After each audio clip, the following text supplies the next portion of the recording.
Good afternoon, and thanks for joining us here today at Louisville Metro Hall. Just a couple quick updates. NTSB still remains at the site investigating the cause of the crash. Our teams have continued their outreach to businesses that have been impacted and to give them access to their property that is still restricted. LMPD is continuing to provide 24/7 coverage of this restricted area to protect the integrity of the investigation and also to protect public safety during these times. Our teams are working to reopen Grade Lane and all roads as quickly as we possibly can. This morning, I had an opportunity to stop by the Okolona Fire Department to thank the men and women of Okolona Fire for their incredible first response, being some of the first folks that were on the scene, being the lead fire department on the scene. They, working in partnership with Louisville Fire and the other fire departments, was truly incredible. Additionally, as we mentioned yesterday, a new hotline has been set up for anyone who has been impacted by the crash. That call center number again is 502-473-5271.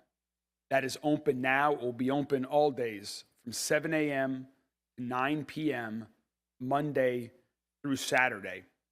If you owned a business that was impacted, if you have lost your job as a result of being impacted, if you have been injured in some other way, if you believe that you have been negatively impacted by the crash, that is the number to reach out. Additionally, when you reach out, there may be an opportunity. We are getting ready to open tomorrow a community resource center.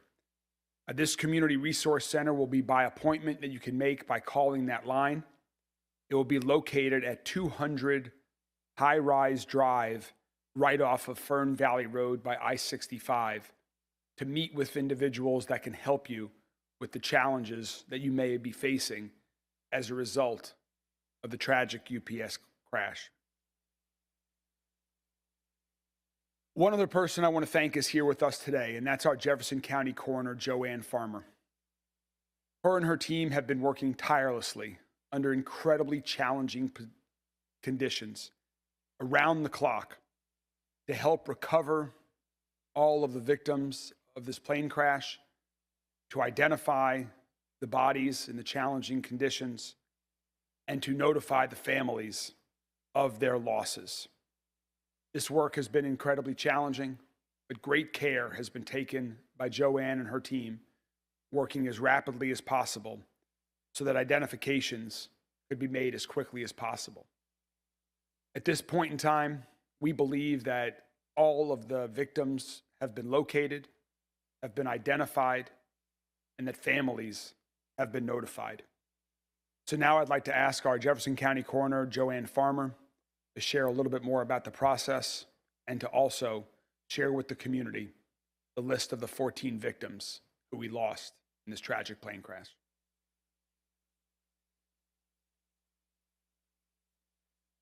It really saddens me to have to be here and speaking to you about such a tragedy. All 14 victims have been identified. They were identified by DNA, some by DNA and dental records, some by DNA and medical records, but all of them were positively identified by the DNA. We finished this completion of testing about less than 24 hours ago, and it was all complete. All of the victims' families have been notified, and we've been working closely with them throughout this whole process. I'll go ahead and release the names now. On Flight 2976, Captain Dana Diamond, 62 years old. Captain Richard Wartenberg, 57 years old. First Officer Lee Truitt, 45 years old. Angela Anderson, 45 years old. Carlos Fernandez, 52 years old. Louis Fedden, 47 years old. And Kimberly Asa, who was the granddaughter, 3 years old, of Mr. Fedden. Trinidad Trina Chavez, 37 years old. Continuing, there's Tony Crane, 65 years old. John Locks, 52 years old. John Spray, 45 years old. Matthew Sweets, 37 years old. Ella Petty Horton, 31 years old. And Megan Washburn, 35 years old. And on behalf of the entire coroner's office, to all the families, please accept again our sincere condolences for your tragic loss. Okay. Thank you, Joanne. Thanks again to you and your entire team for the professionalism and the empathy that you all have shown. I know what a difficult process this must have been. Today, as we share the names of those who we've lost, our city feels the full weight of this unimaginable tragedy. Behind every one of these names is a circle of family, friends, stories that will forever be unfinished. I've heard it said that everyone dies twice. Once when you take your last breath, and again when your name is spoken for the last time. So as we hear these names today, let's never forget their lives, their laughter, their love, and all that they meant to those around them and to our entire city.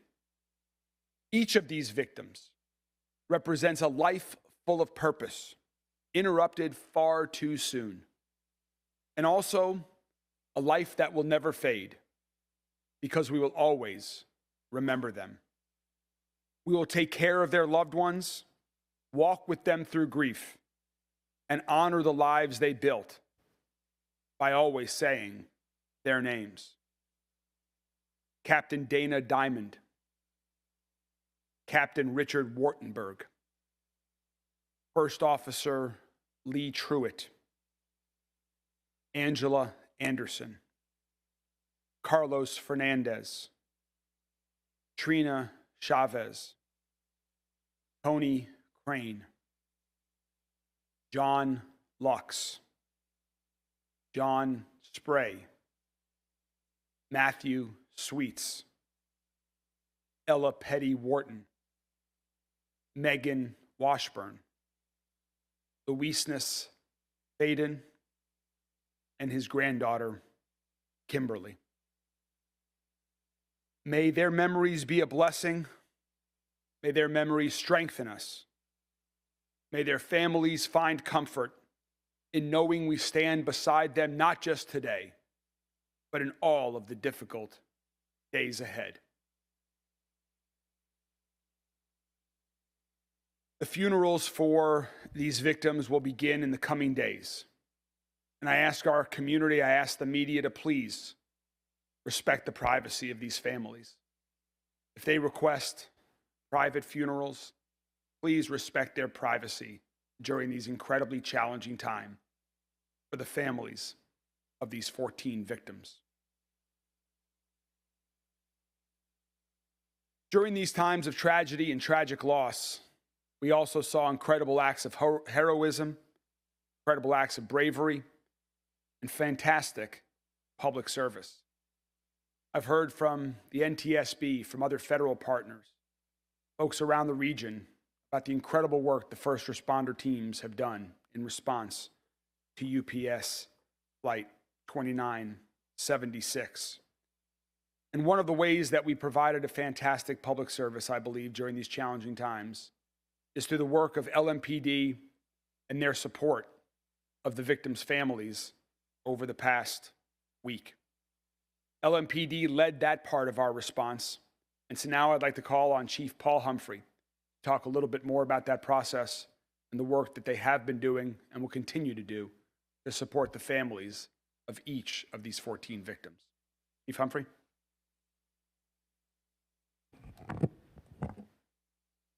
While we send our prayers and condolences to the families, there's going to be times where there will be stories that will be told about each one of the victims.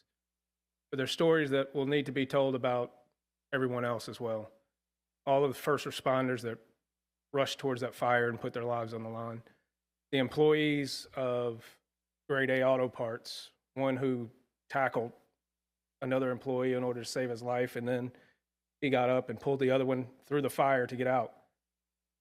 How Sean Garber has taken care of his employees, and his heart's just pouring out to them. He's doing everything he can to make sure that they get taken care of. But one of the things I do want to talk about is our victim services unit and how they were there from the very beginning to make sure that the families were taken care of in any way that we could. From the moment this crash happened, the victim services unit stood up the family assistance center over at our training academy. And what they did was they made sure that all of the questions that we could answer, even though there were few, got answered for the families. They made sure that the families ate. They made sure they had something to drink. They made sure that they could help connect them to the victims that were at the hospital. They kept them informed and they comforted them as much as possible. And when it came time for the end of the night, when we knew that there was no more work to be done that particular night, and we were not going to be able to give them any more information, they were talking about asking them to go home, pet your dog, hug your kids, get a little bit of rest if you can. And so what I told them is, it's okay to shut this down for the night. And they said, nope, we're going to stay here all night because if somebody shows up at 3 o'clock in the morning, we need to be here for them. And so for 2 days, our victim services unit worked 24 hours. And they stayed there making sure that anyone who needed anything had a resource that they could reach out to. And we hope that that type of service gave them just a little bit of comfort in the worst days of their life. And that's the type of work that you see from public service. That's what public service is about. It's about a test of character in the worst times possible and being able to be there for people when they need it the most. And I think that's what we saw, not just from LMPD, not just from the fire department, but we saw it from the average citizen, the average friend, the average family member, who, when their character was tested, they stepped up and showed what Louisville's all about.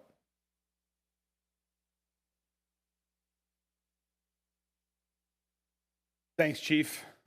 We'll take some questions from the media in a moment here, but just again to reiterate, for anyone else who is a survivor, who has been otherwise impacted by the crash, please call 502-473-5271 for some assistance. And again, that's every day except for Sunday, 7 a.m., 9 p.m. And you can make an appointment to speak in person with someone at the Community Resource Center that will be open at those same hours starting tomorrow. And again, to the families of the 14 victims, our condolences. We will continue to be here to support you in the weeks, months, and years ahead. May each of your loved ones' memories be a blessing. We're now happy to take some questions from members of the media. Stefan. Mr. Mayor, could you talk about what services or what's being done or offered to those families of those 14 people from the city? So there are several categories. The question about what is being done for the families of the victims. UPS set up the original phone number and response, in addition to what you just heard the chief talk about, the support services that LMPD is providing if additional services are needed from other agencies. When it comes to financial and other support for each of these victims and their families, the UPS has been taking the lead on that right now in direct contact with each of the families. Everyone is going to have different needs. Of course, everyone has a funeral to come to pay for. But beyond that, there are so many other impacts that each one of these victims left for their families, and they'll be handling each one of those individually. How confident are you that no other victims will be found at this site? The question was about how confident are we that no other victims will be found at the site. Right now, we have no reason to believe that there are any other victims at this site. The names that were on the lists that were copiously made by all of the people at the victim Family Center that you just heard the chief talk about. The names of those that are missing match the names of those who the coroner has identified as victims. The other individuals who were originally on that list that first night, LMPD has made contact with those other individuals, and so that we know, fortunately, they were not involved. There was some other reason that they were on that list, but they were not a victim of this crash. Yes. Mayor, it's been just over a week since this crash happened. What's on your heart today? Well, what's on my heart today is just an emptiness, a feeling of loss for each of these 14 families. They certainly, the chief and I saw it that very first night when we were both at the Family Resource Center, and simply hugging the loved ones of people who were right there next to us, calling their family member and hearing the phone go right to voicemail time after time after time again, texting them and getting no response.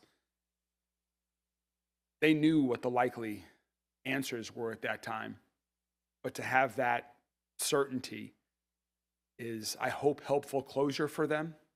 I know it certainly is not easy to hear, but I hope that with this certainty, their grieving can continue and turn to healing, and that they can begin to find ways to move forward, to recover from this trauma, and find joy and happiness in life once again, knowing it will never be the same without their loved one.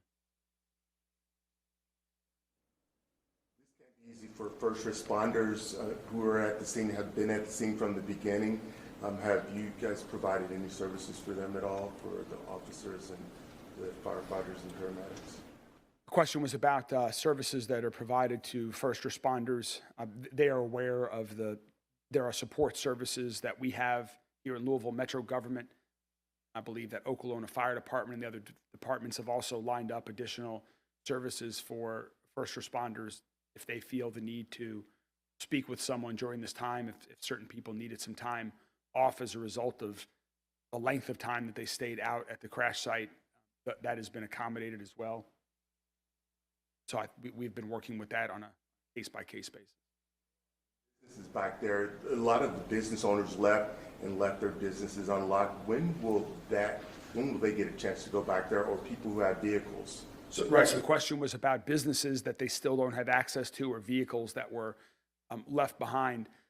We have reached out, our emergency responders, emergency management team has reached out to businesses that we're aware of in this location to provide them with sort of escorted access to their property to get anything that they need, or to keep their business functioning as best as they can. In terms of when they will have full access to the property, we just don't know yet. Public safety comes first. The investigation is being completed. We know the pressure that we feel that we're putting on ourselves to get people back into their businesses, to get back going again. There are employees that are right now without a job because businesses are closed. We want them to get back into business. So we're working as hastily as we can. But of course, public safety comes first, and the NTSB needs to be able to complete their aspects of the investigation to give us access. Can you share any new information that the NTSB may have communicated to you about their work on the site, and also how much longer they'll be at the site? The question was about NTSB and any new information and how long they'll be on the site. I defer those questions to the NTSB. They're the primary point of contact to release that information publicly. And I know they're working incredibly hard every single day. They didn't let the cold and the snow flurries, they didn't let that deter them from being out there to continuing the work. Other agencies, such as the EPA that was just with us yesterday, is continuing their work as well. I think it's a more complicated and larger debris field than they originally thought. And so I think it's going to take a little bit longer than they thought. How to measure that, I defer those questions to them. I don't want to get ahead of the end. Who makes that final decision on when Great Lane reopens? On whom right now, it's the NTSB. I mean, we're giving them access to the site. They've got control to make sure that they can continue their investigation. At the same time, we're doing all the things that we believe we need to do from a public safety perspective, so that when they no longer need it to be cordoned off, that it's safe and clean. Again, vehicles that are going into the site have to be power washed before they leave the site on top of sand. We're making sure that everyone has their power back. So there are still things like that that are public safety in nature. We hope those are completed around the same time that the NTSB releases the site from their investigation as well. And then, or at least so that we can shrink it. It might not go back to totally open, but at least to shrink it so that folks that have businesses along grade A and for traffic and the like can be reopened. Are there any resources that the city is providing to businesses who may be losing out on the business they could be having right now? So if you are a business that is losing business as a result of the crash, you should call this phone number, 473-5271, if you believe you are an impacted business as a result of this crash. What does that number provide? I'm sorry? What does that number provide for them? It will provide someone who can take your information and evaluate the reason, the type of impact that you had, and begin to provide some assistance as a business owner, or if you're an employee that's been impacted, or if you've been injured but you are still living. Each individual that may be impacted might have a different situation, and so the evaluation of those claims will begin, understanding that for some people it's cash today. They've got to feed a family. They don't have a job as a result of this crash. Each person is going to be individual. Can I ask Joanne a question? Sure. Joanne, you've been in this business a long time. Can you put this in perspective, this tragedy for us, and how you and your staff are handling this? Personally, you say? Well, everyone is saddened by it. Everyone, it's a tragedy. And when you're in the middle of it and working, and you're in there and you're trying to locate the bodies, looking for body parts and so forth, your mind's busy with that. But now that we have become a little bit settled now, and we're down and we've already made death notification to the families, that was rough on them. There were a group of us yesterday that were doing that. And that's where I think our emotions start to rise at that point, because the search is not completely over, but primarily over. And I had a family member ask me yesterday, how do you ever get used to this? And I said, I don't. If I get used to this and it doesn't bother me anymore, I'm in the wrong profession. I need to move on to something else. So we have a lot of talking at the office. We are a really strong bond there. And I think there's almost a sense of relief that now we feel like we have all of them, and a sense of relief at this point now. Mm-hmm. Mayor, we know that UPS leadership has put out a video message, but have they been in contact with the victim's family? Just to give you perspective, the community has raised some concerns about their public presence or lack thereof following the tragedy, but we don't know if they've been in contact with those who've been impacted. I believe, but I'm not certain that UPS has made contact with the victim's family, but I defer to UPS on that question. I've been in contact with UPS executives, met with some today, and meeting with some tomorrow. I will be sure to relay that concern as well to them to make sure they are aware of it if they are not already. Is UPS paying for most of the cleanup out there and maybe some of the repairs that might be needed around roads and things like that? So all of that is being worked out. Those are some of the discussions that we began to have today about the process for reimbursement from the city's perspective, from the other agencies' perspective.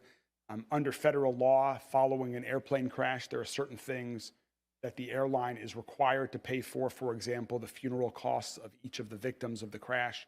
And that's all specified by federal law. So we have a team of people, as does UPS right now, that's going through that. Some of it is insurance. Some may be the company directly. There may be other parties that are involved in the repayment. And so we're working through all of that right now and trying to figure that out from the city's perspective, for other public agencies. And also, I know that's a question for those who have been impacted, victims, their families, and others who are impacted. One more question, Emma. With the cleanup going on, I mean, I know you guys had the press conference a couple days ago talking about how much oil, was at the site and has gotten into some waterways, and that oil is kind of being collected in tanks and stuff. I wondered what happens with all the oil and stuff, the runoff that gets collected through the cleanup. Where does that go? So I don't have a specific. The question was, where does all the oil that's been in the basin, where that's collected? I don't have a specific answer for you on that. I defer to MSD for that technical answer. But this is not the first time they've been cleaning up hazardous materials that are in the waterways or in the ground, or in this case, 30,000 gallons of oil that fortunately got into a basin that has been protected from getting into any of the waterways. So there are special crews that this is what they do. They remove hazardous materials safely and then dispose of them safely. What that specific process is, I'll defer to MSD on that, but that's what they're doing. It's not just being dumped somewhere else in an unsafe way. We will continue to keep you all updated with any information that we have available as it relates to the investigation. Again, that will primarily come from NTSB, but we do encourage everyone who's been impacted to call that number, to visit with the Community Resource Center, and we will continue to be here to support the community and those impacted. Thank you all very much.